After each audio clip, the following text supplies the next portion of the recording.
बच्चा सबको good evening. आज तुम लोग के लिए एक बहुत ही इम्पोर्टेंट टॉपिक लेकर आए हैं, वो है हमारा दर्पण सूत्र, मिरर फॉर्मूला। देखो, एग्जाम के लिए बहुत ही इम्पोर्टेंट होगा, इसलिए थोड़ा ध्यान से इसको देखना है। अस्थिर से देखेंगे तो सब समझ में आ जाएगा।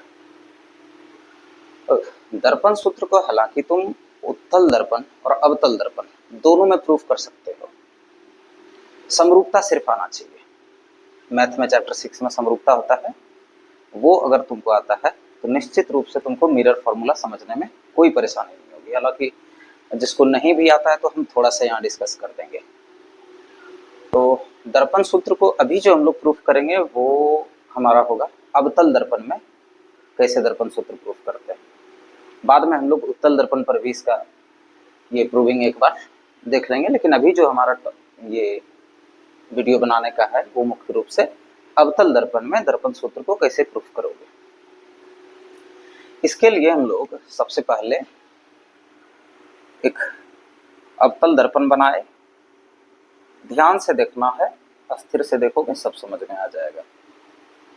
ठीक है, बहुत ही भारी भरकम नहीं है ये एक कौन सा दर्पण है? अवतल दर्पण है। अवतल दर्पण में ये एक मुख्य अक्ष बनाओ। मुख्य अक्ष समझते हो? दर्पण के बीच में मिरर के सेंटर में ये क्या है? इसको हम लोग क्या बोलते हैं? ध्रुव। क्या बोलेंगे? ध्रुव बोलेंगे। हालांकि इस पॉइंट को हम यहाँ O लिख रहे हैं। ठीक है, कुछ दूरी पर हमारा क्या है? वक्रता केंद्र, जिसको कि C से डिनोट करते हैं। और वक्रता केंद्र और ध्रुव के बीच क्या होगा? फोकस पॉइंट, फोकस बिंदु। दर्पण सूत्र क्या है? ज्यादातर बच्चा को पता है। दर्पण सूत्र है 1/v plus 1/u equal to 1/f। ठीक है, यही हम लोग प्रूफ करेंगे। 1/v plus 1/u equal to 1/f। इसमें v क्या है? प्रतिबिंब की दूरी, u वस्तु की दूरी और f फोकस दूरी। ठीक है, अब है क्या कि इसमें देखो, तुम वस्तु को कहाँ रख सकते हो? वस्तु को हालांकि केंद्र के पीछे, केंद्र पर, केंद्र और फोकस के बीच, फोकस पर और फोकस और ध्रुव के बीच रखा जा सकता है। लेकिन हम लोग जो ये प्रूफ करेंगे, जो सबसे आसान होता है, वस्तु को केंद्र के पीछे रखो। ठीक है, तो वस्तु को हम लोग कहाँ रखेंगे? केंद्र के पीछे। ये हमारा क्या है? वस्तु है। वस्तु का ए भी हम लोग लिख दिए। अब जब ये डायग्राम बनाते हो तो फिजिक्स में हम लोग पढ़ते हैं कि जब भी हमको इमेज का डायग्राम बनाना हो तो इसके हेड से, इसके सिरे से हमको दो किरण दर्पण के तरफ भेजना है, जिसमें कि एक किरण मुख्य अक्ष के समांतर होगा। और जो किरण मुख्य अक्ष के समांतर होता है वो कहाँ से परावर्तित होगा? फोकस से परावर्तित होगा। जब भी मुख्य अक्ष के समांतर आपतन होता है तो इसका परावर्तन कहाँ से होता है? फोकस से होता है। एक हम लोग ले लेते हैं केंद्र से। हालांकि केंद्र से ही नहीं बल्कि फोकस से भी लिया जा सकता है, लेकिन केंद्र से लो, यहाँ प्रूफ करने में तुमको आसान होगा। तो इसको हम लोग, एक किरण को हम लोग कहाँ से ले लें? केंद्र से ले लेते हैं। तो केंद्र से जो भी हम लेते हैं उसका परावर्तन उसी दिशा में होता है। केंद्र पर अगर आपतन होता है तो इसका परावर्तन भी इसी विपरीत दिशा में हो जाएगा। दोनों परावर्तित किरणें, एक ये परावर्तित किरण और एक ये परावर्तित किरण, कहाँ पर प्रतिच्छेद किया? यहाँ पर प्रतिच्छेद किया है। यहीं पर वस्तु का प्रतिबिंब बना। तो वस्तु का प्रतिबिंब कहाँ बना? केंद्र और फोकस के बीच। ये उल्टा बना है, वास्तविक बना है। तो वस्तु के प्रतिबिंब के लिए हम लोग A' और B' का यूज कर लेंगे। ये जो किरण आया, तुम इसको M N या MO, ये M N यहाँ हम लोग बना देते हैं MN। ठीक है, हालांकि ध्यान रखना है कि N और O जो है ये ध्रुव, ये N जो पॉइंट है ये हम लोग यहाँ मानेंगे। कहाँ पर? O पर मानेंगे। तुम जब अपने से फिगर बनाओगे तो थोड़ा ध्यान रखना इस बात का कि ये जो वक्र है ये सही होना चाहिए। इसमें कुछ चीजें जानने के लिए शायद पहले से चिन्ह परिपाटी पढ़ लेना जरूरी होता है। चिन्ह परिपाटी के अनुसार दर्पण के बाएं तरफ जो भी दूरी होगा वो माइनस में लेंगे हम लोग, और दर्पण के दाएं तरफ जो भी दूरी होगा वो प्लस में लेंगे। साधारणतः जो हमारा संख्या रेखा होता है उसी के हिसाब से यहाँ भी होता है। इसमें क्या क्या लेंगे देखो, बी और ओ, तो ये हमारा वस्तु है और ये ध्रुव है, तो वस्तु से दर्पण तक की दूरी, वस्तु से दर्पण तक की दूरी जो हमारा बी ओ हुआ वो u से डिनोट कर लेंगे। वस्तु की दूरी को हम लोग क्या लिखते हैं, u लिखते हैं। यहाँ माइनस u लिखा जाएगा, क्यों लिखा जाएगा, दर्पण के बाईं तरफ, बाईं तरफ का जितना भी दूरी हम लेंगे वो सब माइनस में। C और O, CO ये क्या है, ये तो वक्रता त्रिज्या है। CO तो केंद्र से ध्रुव तक की दूरी वक्रता त्रिज्या होती है, और वक्रता त्रिज्या तुम्हारा दो फोकस दूरी के बराबर होता है, दो फोकस दूरी के बराबर होता है। इसको भी हम लोग माइनस में लिखेंगे। क्यों माइनस में लिखेंगे, क्योंकि ये जो हमारा फोकस दूरी है वो ऋणात्मक B डैश O, तो B डैश O यानी कि ये हमारा क्या है, प्रतिबिंब, और प्रतिबिंब से दर्पण की दूरी को हम लोग किससे डिनोट करते हैं, V से डिनोट करते हैं। यहाँ भी हम लोग माइनस लिखेंगे क्योंकि ये भी हमारा ऋणात्मक है, ये हो गया। और FO अब बचा है, FO क्या है, फोकस दूरी होगा, फोकस दूरी भी हमको किस में लेना होगा, माइनस में लेना। अब ध्यान से देखना है यहाँ समरूपता का कैसे हम लोग प्रयोग करेंगे। सबसे पहले देखो ये जो त्रिभुज है हमारा, कौन सा, ये ABC जो त्रिभुज है ABC, उसके समरूप कोई दिख रहा होगा, ये वाला कौन, A dash B dash C, ये वाला त्रिभुज, ये दोनों एक दूसरे के समरूप है। कैसे समरूप है, यहाँ कितने डिग्री का कोण है, समकोण है 90 डिग्री का, और यहाँ कितने का कोण है, 90 डिग्री का, ठीक है। और ये दोनों जो कोण है वो शीर्षाभिमुख कोण है जो बराबर होते हैं आपस में, शीर्षाभिमुख कोण आपस में बराबर होते हैं। और जब किसी दो त्रिभुज का दो दो कोण बराबर मिल गया तो वो दोनों त्रिभुज क्या होगा, समरूप हो जाएगा। तो सबसे पहला काम हम लोग करेंगे, किससे चलेंगे, त्रिभुज ABC समरूप त्रिभुज A dash B dash C, कैसे समरूप हुआ, एंगल एंगल से समरूप हुआ, एंगल एंगल से समरूप हुआ है। यहाँ चुकी से शुरू करोगे, ये दोनों त्रिभुज समरूप है। अब समरूप है तो क्या हुआ, समरूप है तो इस दोनों का जो संगत भुजा है उसका अनुपात बराबर है। जैसे कि इसका संगत भुजा ये AB by A dash B dash, A dash B dash वो किसके बराबर है, तो BC by B dash C के बराबर है, B डैश C के बराबर है, कोई दिक्कत। अब तुम इसको लिख लो, जो BC है हमारा BC, उसको हम कैसे लिख सकते हैं, तो BO में से CO को माइनस कर देंगे, कोई दिक्कत। ये पूरा सेगमेंट ले लो, पूरा सेगमेंट BO, उसमें से उस दूरी में से अगर CO के दूरी को तुम घटा दोगे तो इतना सा बचेगा कि नहीं, वो BC बचेगा। तो BC को हम लोग बदल के क्या लिखेंगे, BO माइनस CO, इसको लिखे BO माइनस CO।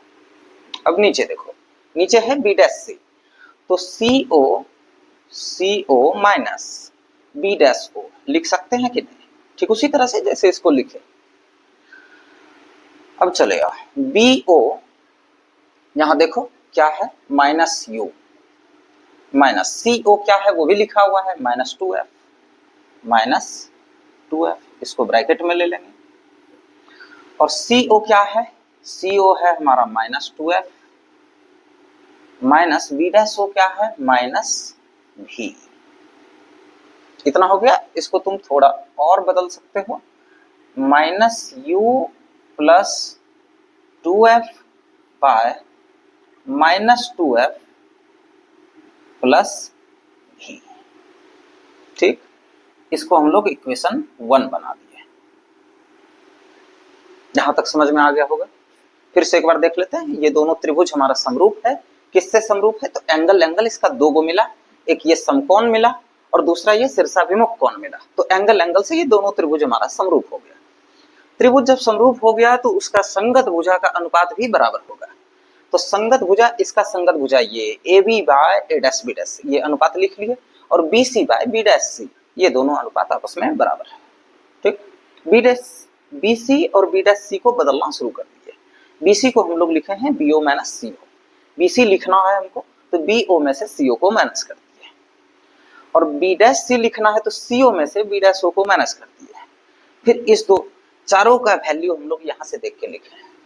ठीक, ज्यादा कोई काम नहीं हुआ है, यहाँ तक समझ में आ गया होगा। अब हम लोग चलेंगे दूसरे ट्रायंगल पे। कोई ऐसा भी दो और ट्रायंगल तुमको दिखेगा जो समरूप है आपस में, जैसे ये ट्रायंगल कौन, ए डैश बी डैश एफ, और ये ट्रायंगल कौन, एम एन और एफ, तथा त्रिभुज कौन कौन सा, देखो एम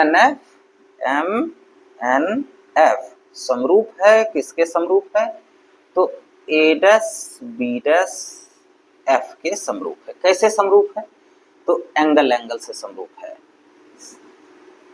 भैया ये एंगल कैसे हुआ, तो बढ़िया से देखो, यहाँ पर 90 डिग्री का कोण है, यहाँ भी 90 का कोण है, और ये दोनों हमारा जो कोण हुआ शीर्षाभिमुख कोण, ये बराबर हो गया।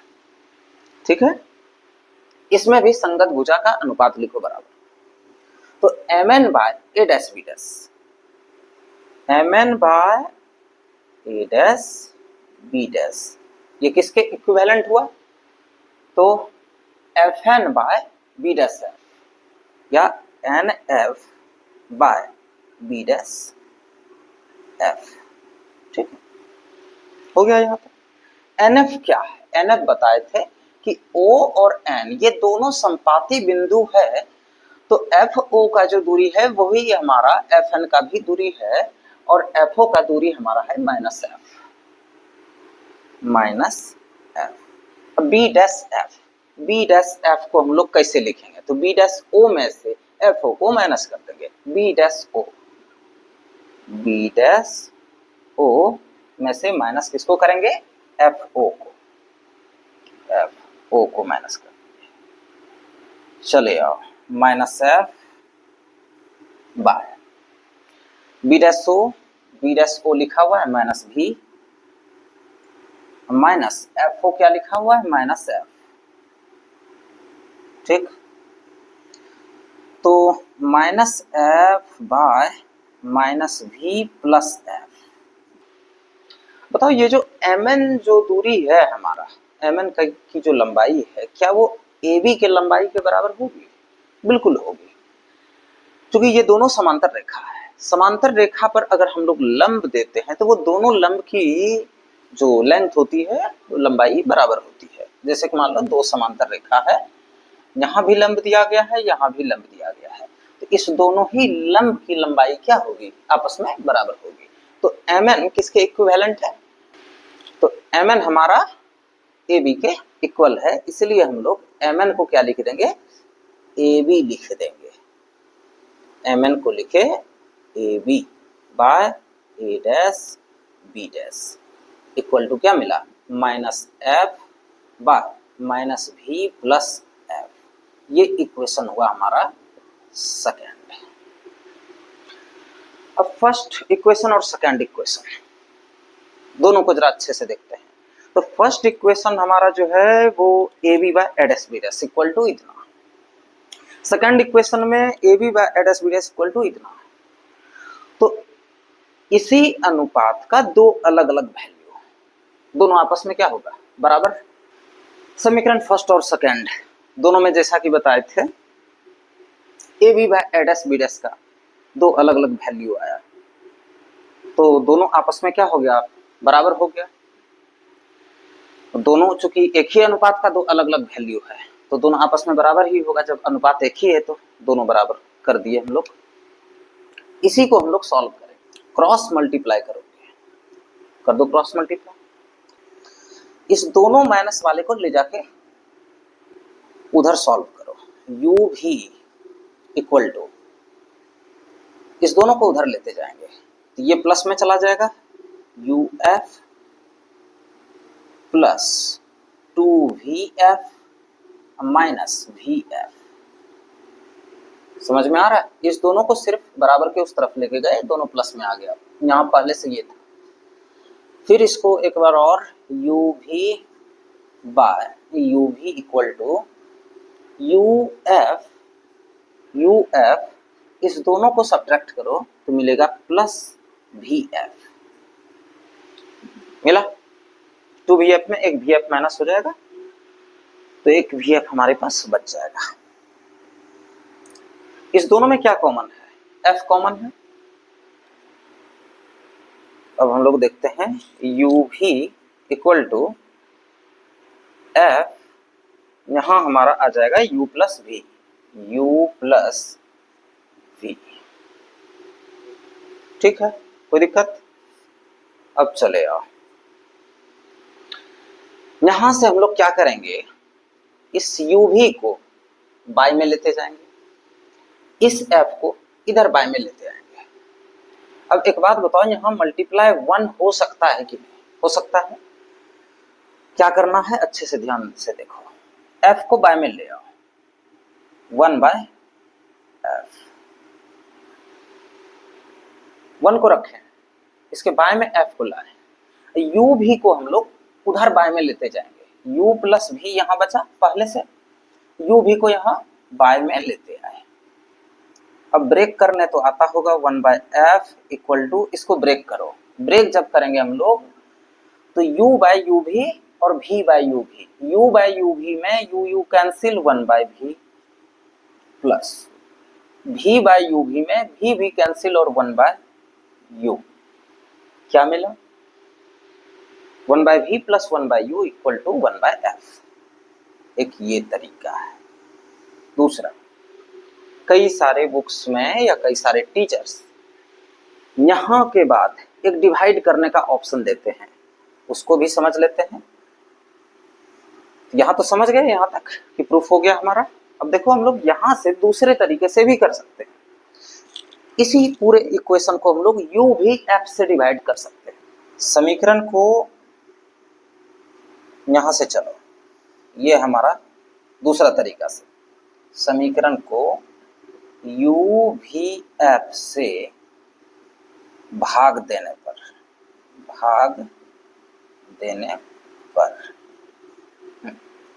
सब के नीचे हम क्या लगा देंगे, U भी F लगा देंगे। U भी यहां पहले से था, हमारा इक्वेशन तो ये है, UF प्लस VF, हमारा इक्वेशन तो यही है, इक्वेशन ही लिखे हैं। इसको किससे भाग दे देना है? U भी F से, यानी सारे को हम लोग किससे भाग दे देंगे? U भी F, इसको भी U भी F, इसको भी U भी F। ठीक है, अब कैंसिल करना शुरू करो, U भी कैंसिल, यहां से UF कैंसिल, VF तो VF कैंसिल, ऊपर यहां क्या बचा? 1, यहां भी कुछ नहीं तो 1। अब इसको देखो, डायरेक्ट मिल गया तुमको, 1 by F equal to 1 by V plus 1 by U।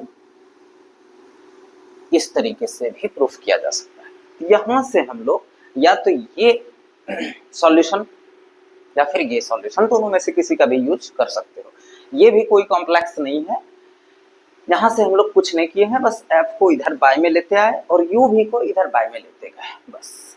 उसके बाद फिर सॉल्यूशन वही हुआ, यहाँ ये ब्रेक हुआ है U बाय UV और V बाय UV। ठीक है, U बाय UV जब हुआ तो उसमें U कैंसिल हुआ, 1 बाय V बचा, और V बाय UV में V कैंसिल होगा, 1 बाय U बचेगा। तो ये था हमारा दर्पण सूत्र, किस में? अवतल दर्पण में। उत्तल दर्पण में हम लोग दूसरे वीडियो में देख लेंगे। कोई अगर समझने में परेशानी रही इसमें तो वीडियो में कमेंट कर दोगे।